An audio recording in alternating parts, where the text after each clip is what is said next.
The grain kept moving. The records kept getting written. It was just being done by somebody other than imperial officials now. To understand how the church ends up inheriting the empire, you have to see how deep it had already grown inside the empire first. Start in 313 with the Edict of Milan.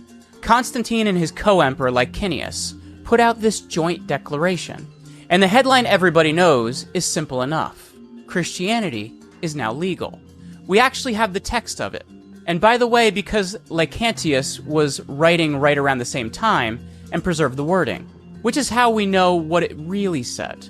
But the interesting part isn't the legalization itself. Constantine didn't just make Christianity legal, he integrated it. Church property gets restored.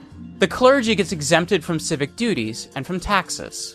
And within a few years, bishops are being granted the authority to act as judges in actual civil cases. Sit with that for a second. Bishops sitting as civil judges. And this is still in the early 300s.